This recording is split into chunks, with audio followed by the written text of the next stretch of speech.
Hello students, আজি আমি study কৰিম তোমালোকৰ ক্লাছ 12 ৰ প্ৰথমটো chapter electric charges and field.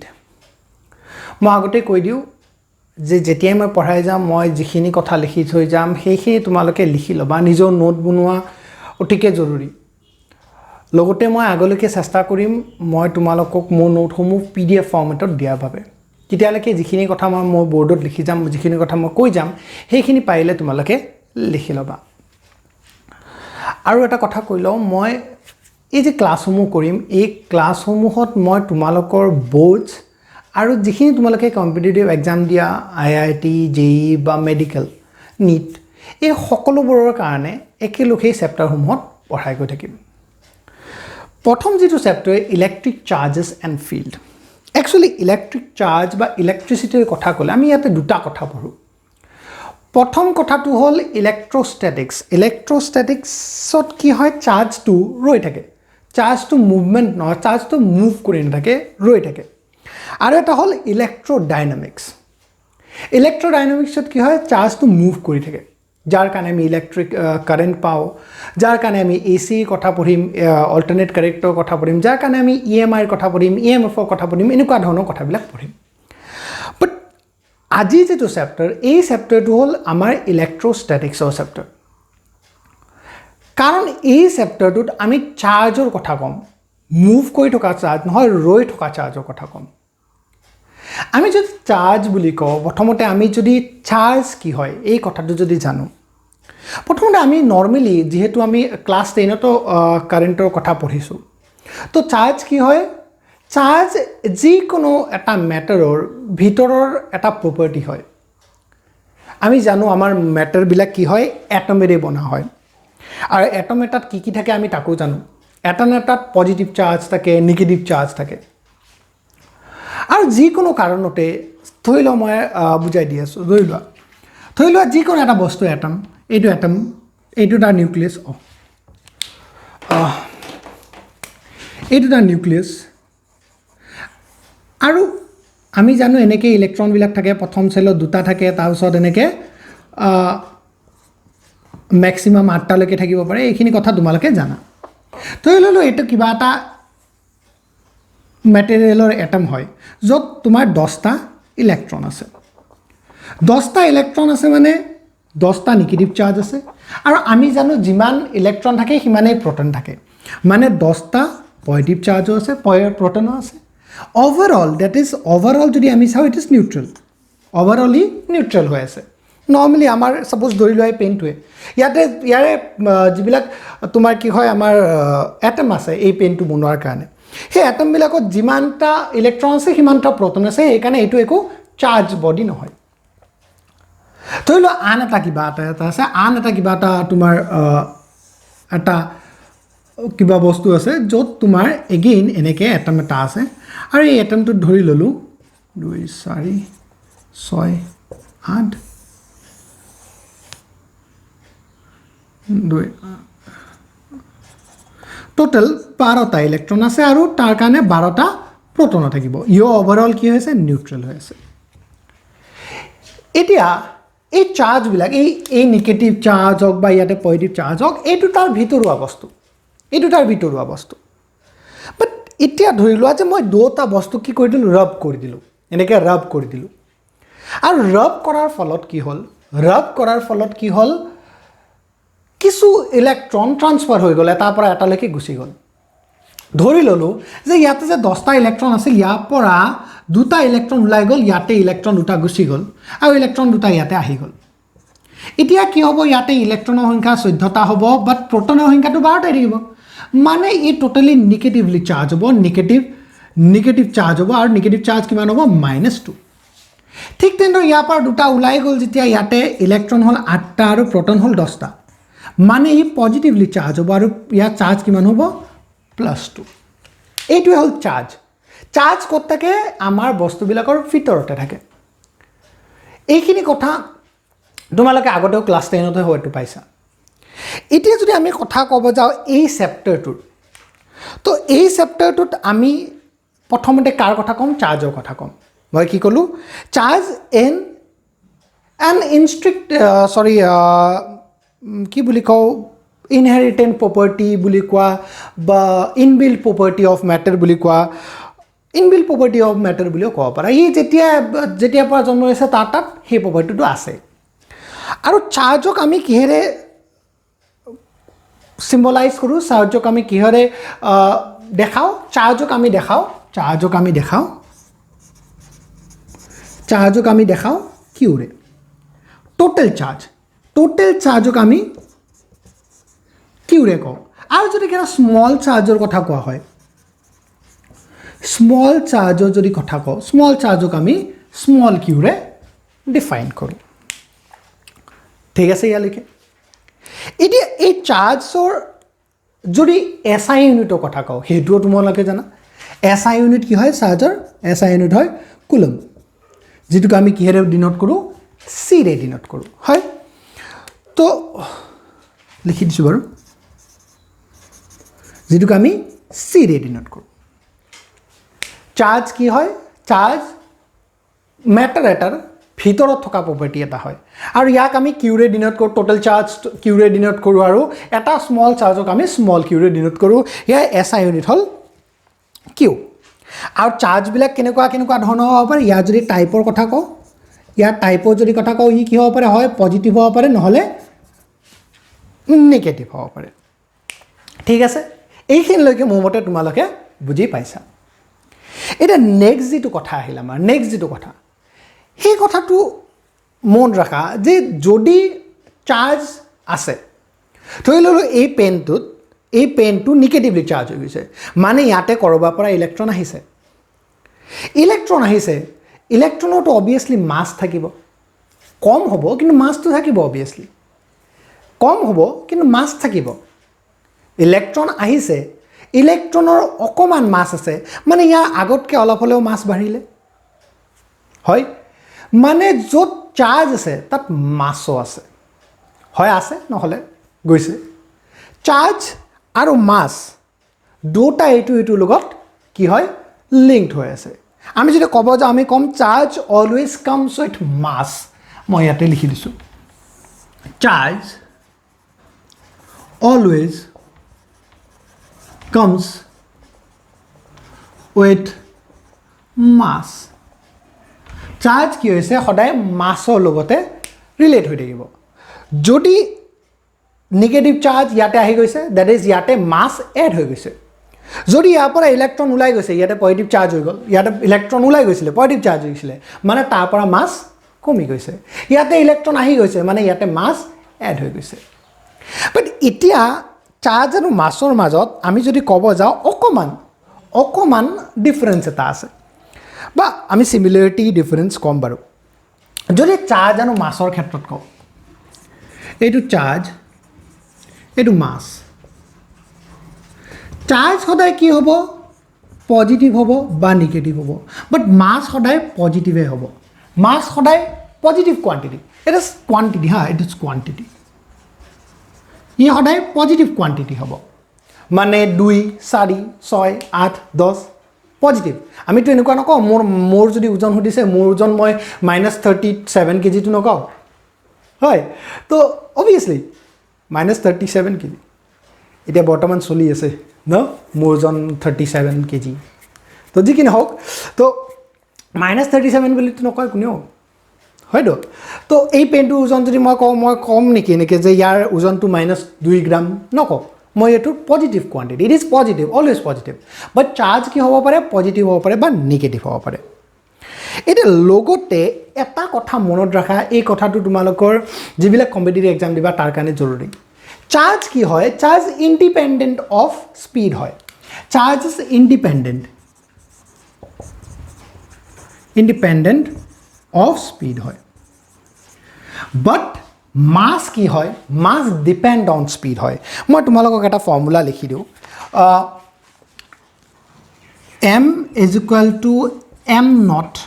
by root over 1 minus v square by c square ইয়াতে m naught is rest mass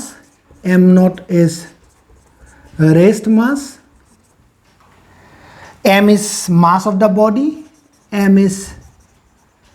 mass of the body, v is speed of the body, and c is speed of light. এতিয়া মাছ এটা যদি বহুত দৌৰত দৌৰি গৈ থাকে, বহুত স্পীডত যদি যাই থাকে, তেনেহ'লে লাহে লাহে তাৰ মাছ কি হয় কমি গৈ থাকে। এইটো কথা মন ৰাখিবা,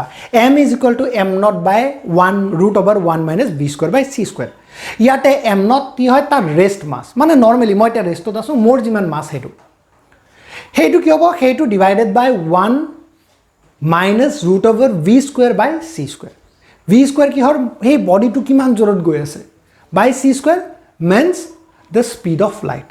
এইটো নৰ্মেলি আমি যেতিয়া বাইক এখন চলাওঁ 80 স্পীডত 100 স্পীডত, তেতিয়া এইটো নহয়। যদি মই বহুত স্পীডত গুচি যাওঁ, হয় তেতিয়াও হয় বাৰু, তেতিয়া আমি কম্পেৰেটিভলি ইমান বেছি কম নহয়। ছাপ'জ মোৰ ৱেইট 80 kg আৰু মোৰ ৱেইট এবাউট 79.99 হ'ব, বা তাতকৈও বেছি 0.0001 কমিব। তো এইটো আমি সিমানত গম নাপাওঁ। যদি কি বুলি কয়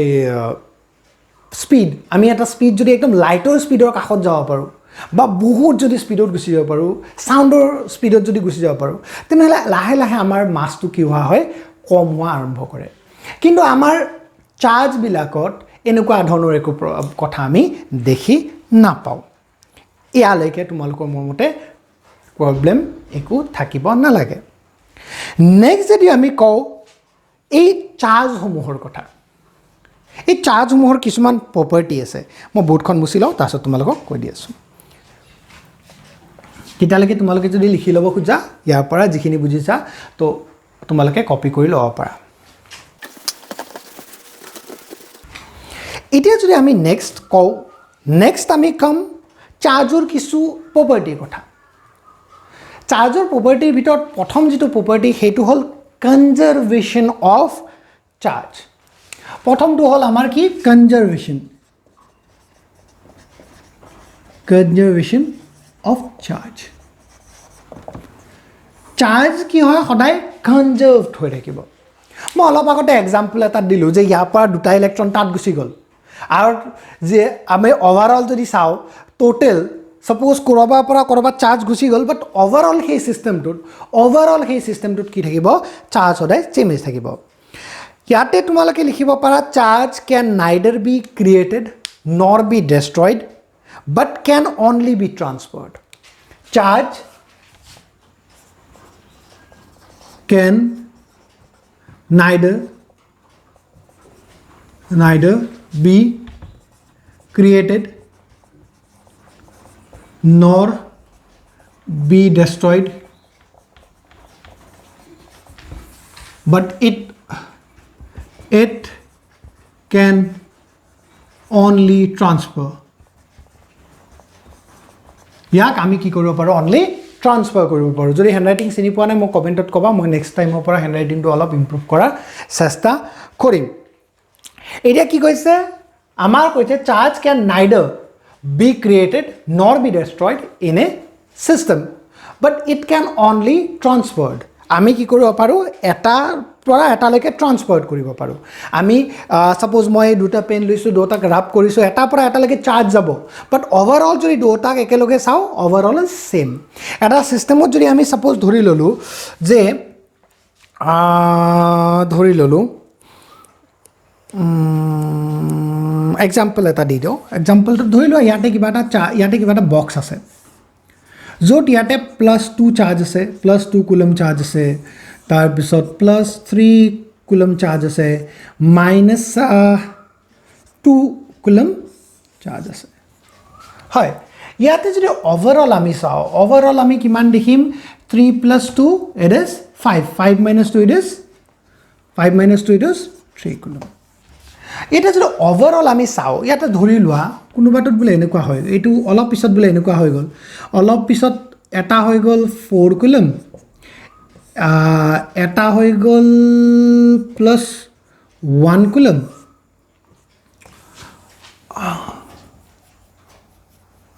আৰু এটা ইয়াতে হৈ গ'ল -1 কুলম, আৰু এটা কৰবাত তাৰ পৰা ভাঙি পেলাই -1 কুলম হৈ গ'ল তো ওভাৰঅল চোৱা ইয়াতেও কি হৈছে 3 কুলমে আছে মানে আমি এই সিস্টেমটো চাৰ্জটো কি কৰিব পৰা নাই নতুনকৈ বনাব পৰা নাই এড কৰিব পৰা নাই না নতুন কৰবা পৰা ইয়াতে ভাঙি চিঙি পেলাই ডেষ্ট্ৰয় কৰিব পৰা নাই ওভাৰঅল যেটো চাৰ্জ সেইটো হিমানে আছে বাট চাৰ্জ কেটা ট্ৰান্সফাৰ হৈ গৈছে ধৰি লোৱা ইয়াতে 3 পৰা ইয়াতে আৰু গুছি আহিছে তো ইয়াতে 2 পৰা ইয়াতে গুছি গৈছে তো কি হৈছে 4 কুলম হৈ গৈছে ইয়াতে এটা থাকি গৈছে 1 কুলম হৈছে এই 2 কুলমটো দুটা বেলেগ বেলেগ পাৰ্টত গুছি গৈছে এটা 1 কুলম এটা 1 কুলম হৈ গৈছে তো এটো হল ইয়াৰ ফাৰ্স্ট প্ৰপাৰ্টি নেক্সট যেটো প্ৰপাৰ্টি সেই প্ৰপাৰ্টিটো হল আমাৰ quantization of charge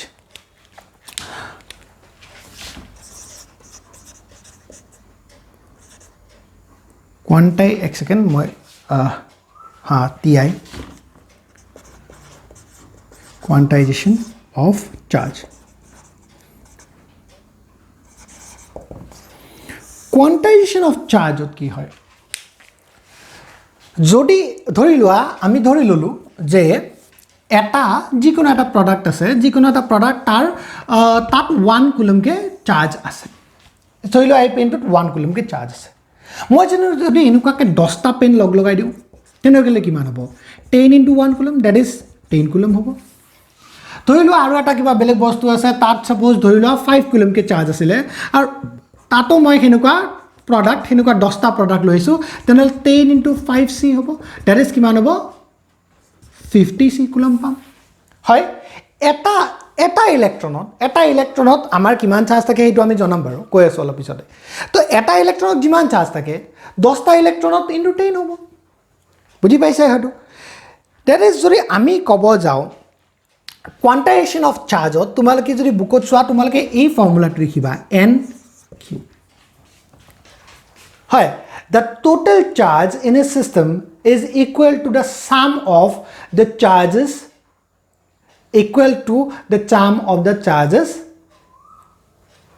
in an individual particle total charge এটা সিস্টেমত কিমান চাৰ্জ আছে এটা সিস্টেমত কিমান চাৰ্জ আছে যদি আমি কও এটা সিস্টেমত 10টা ইলেক্ট্ৰন আছে হয় মই তোমালোকৰ বুকত কি লিখিছে মই চাই দিও এবাৰ আই তো quantization of charge তোমালোকৰ বুকত যেটো আছে হেতুক যদি আমি কও হেতুত আমাক কৈছে যে experimentally it is established that all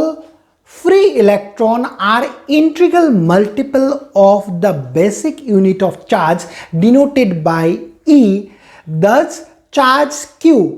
on a body is always given by Q is equal to NE where E is the charge in one electron তো 1 ইলেক্ট্ৰনত কিমান চাৰ্জ থাকে 1.6 * 10⁻⁻19 কুলম থাকে হয় এটো জানা তোমালোকে এটো ক্লাস 10 তে তোমালোকে পাইছিলা আৰু যদি আমি 1 কুলম চাৰ্জৰ কথা কও 1 কুলম চাৰ্জত কিমানটা ইলেক্ট্ৰন থাকে 6.25 * 10⁻18 নাম্বাৰ অফ ইলেক্ট্ৰন মিলিপ্লাই কি হয় একচুয়ালি 6.25 নহয় 6.248 হয় তো হেতু একদম পারফেক্ট হিসাবটো পিছত লাগি দি থাকিম তো কি হয় 1 এটা ইলেক্ট্ৰনত কিমান থাকে ইমান থাকে ঠিক আছে তো আমি কি কও আমি টোটাল চার্জ Q = এইটো ঠাইত কেতিয়াবা এইটো লিখা হয় হা মনত ৰাখিবা এইটো তোমালোকৰ লিখা হয় ঠিক আছে তো charge always exist in integral multiple formula charge সদায় কেনেকে থাকে চাৰ্জ সদায় ইন্টিগ্ৰেল মাল্টিপল ফৰ্মুলা এই ফৰ্মুলাটোত সদায় কি থাকিব চাৰ্জ থাকিব ঠিক আছে তো ইয়ালৈকে আমাৰ এই কথাখিনি লৈকে আমাৰ চাৰ্জৰ কিছুমান প্ৰপাৰ্টি আহিল আৰু এই কথাখিনি আহাৰ লগে লগে আমাৰ কিছু সৰু সুৰা ম্যাথছ এই চেপ্টাৰটোত আহে প্ৰথমতে এটা ম্যাথছ মই কৰাই দিও তোমালোকে এইখিনি লিখি লৈ পেলা ইয়াতে তোমালোকে লিখি লব পাৰা চাৰ্জ অলওয়েজ এক্সিস্ট ইন ইয়াতে এইখিনি লিখি লব পাৰা charge always exist in integral multiple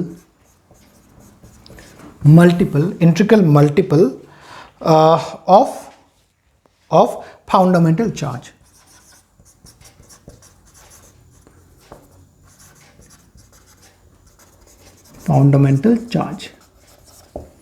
ঠিক আছে তো charge always exist in integral multiple of fundamental charge এটো কি হয় কোৱান্টাইজেশ্যন অফ চাৰ্জৰ যেটো কথা হেতু হয় তো এই কথাটো আহাৰ লগে লগে তোমালোকৰ এটা ম্যাথছ আহি যাব আৰু সেই ম্যাথছটো আমি এতিয়া কৰিব গৈছো এটো সৰু সৰু ম্যাথছ কিন্তু তোমালোকে লিখি লব খুজা যদি লিখি লব পাৰা যদি আমি কথা কও এই ম্যাথছটোৰ এই ম্যাথছটো তোমালোকক কৈছে যে ক্যান এ চাৰ্জ অফ আমাক কৈছে কোৱেশ্চনটো তোমালোকে লিখি লব পাৰা can A charge of plus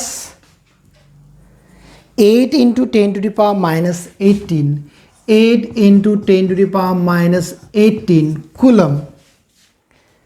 be given to a body be given to a body আমাক খুদিছে যে ইমান চাৰ্জ কৰবা এটা বডিক দিব পৰা যায় নেকি total charge or আমি যেটো ফর্মুলা জানো solution total charge or আমি যেটো ফর্মুলা জানো we know that total charge equal to n e বা n q জি লিখা তোমালকে q equal to n e লিখা বা total charge equal to n e লিখা total charge equal to n e that is total charge আমাৰ কিমান আছে 8 into 10 to the power minus 18 equal to n into electron or kiman hoy 1.6 into 10 to the power minus 19 coulomb hoy hoy to itia ami ki korim ya par number of electron to ulialom n is equal to ki ase number of electron jodi n to ami perfect eta number pao perfect eta jodi number pao then yes it is correct যদি n to আমি perfect এটা number না পাও যদি ফ্র্যাকশনত থাকি যায় then it is not correct মানে আমি সব কৰি চাও তো n equal to যদি আমি কৰি চাও 8 into 10 to the power minus 18 by 1.6 into 10 to the power minus 19 হ'ব এই 19 টো ওপৰত গলে প্লাস হৈ যাব that is n equal to 8 by 16 1.6 থৈ দিলো into 10 to the power minus 18 minus minus 19 যেটো plus 19 বুলি তোমালকে ডাইৰেক্টলি লিখিব পাৰা হয় তো 8 এর 16 অক যায় 8 2 যায় বাট ইয়াতে কিমান হ'ব 0.2 হ'ব that is 1 by 0.2 into 10 to the power 1 তো 8 টুক যদি মই কৰো পইণ্ট টু গছিলে এটা 10 আহিব into ওপৰত আৰু এটা 10 আছে by 2 that is 5 that is 50 तो 50 এটা आराम से ভাল নাম্বার এটা হয় তো আমি ইয়াতে লিখিম yes yes মই এই লাস্ট আনসারটো ইয়াত লিখিছো yes plus 8 into 10 to the power minus 18 coulomb of charge can be given to a body যিকোনো এটা বডিক আমি 8 into 10 to the power 18 coulomb of charge দিব পাৰো যদি এই নাম্বাৰটো ফ্ৰ্যাকশনত আহিলে হয় তেনেহলে আমি নো লিখিলো হয় কাৰণ আমি সাপোজ ধৰি লোৱা মই 10টা ইলেক্ট্ৰন দিব পাৰো 10.5টা ইলেক্ট্ৰন কোনোবাক দিব পাৰিম নেকি সাপোজ ধৰি লোৱা ইয়াৰ পৰা ইলেক্ট্ৰন উলিয়াই আনি মোৰ গাত লগাই দিলো 10টা ইলেক্ট্ৰন আনি পাৰিম 5টা ইলেক্ট্ৰন আনি পাৰিম 5.5টা তো আনিব নোৱাৰো আধা কৰিটো নিব নোৱাৰো সাপোজ মই কৰবাত কোনোবা ষ্টুডেন্টক কৈছো যে 5টা ষ্টুডেন্ট মোক লাগে কিবা এটা কাম কৰিব লাগে সাপোজ নোটছ অলপ লিখিব লাগে মই কলো যে 5টা ষ্টুডেন্ট আহা মই এনেকৈ কম নেকি 5.5টা ষ্টুডেন্ট আহা আধা ষ্টুডেন্ট কেনেকৈ আনি সেম কথা মোক ইলেক্ট্ৰন লাগে 10টা তো মই 10টা আনিম 10.5টা থৈ না আনিব পাৰিম যদি answer to perfect number ulai then it is correct যদি perfect number nulai then it is not correct আর তিটা তোমালকে লিখিবা no জিমান চার্জ দিব হেতু আমি ট্রান্সফার কৰিব নোৱাৰো তোমালকে বোৰ্ডৰ কাৰণে এনেকুৱা ধৰণৰ কোৱেশ্চন চাবা এনেকুৱা ধৰণৰ কোৱেশ্চন তোমালকক বোৰ্ডত আহে তো আজিৰ ক্লাছটোৰ কাৰণে মই এইখিনিতে খতম কৰিলো